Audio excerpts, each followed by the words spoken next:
Well, here's a little add-on to the video we just did. Look at that blade. It's sharp now. That thing cut you right there. Yes, sir.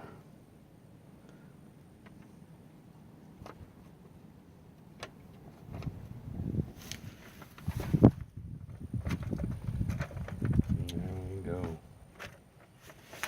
You see what this other one's going. We have to work on this other one too.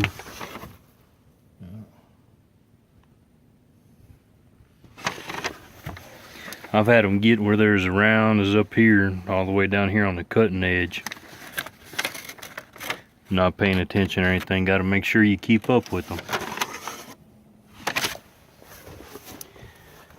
Again, we went from like that down there to right here. I don't want to touch up my finger here. I got one of our old flyers right here. We usually keep about 10 of these in the pickup. Never know when somebody's gonna want a flyer, but here we go. Look, this can be hard to do with one hand here. Let's see. Look at that. It's kind of tearing now, but man, look at that right there. Look at that.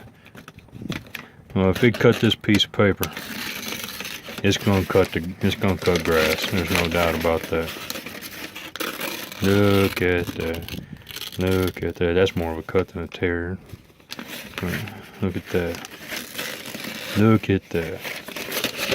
Let's see. Let's try it back here. Start from here, going the other way. Kind of hard to do in one hand, but yep. Get them shredder blades sharpened. It's easier on you, easier on your equipment, but get it done. Remember, don't forget to like, subscribe, comment. We'll put our little subscribe. Our logo will be right here. Click on it to subscribe. Thanks for watching.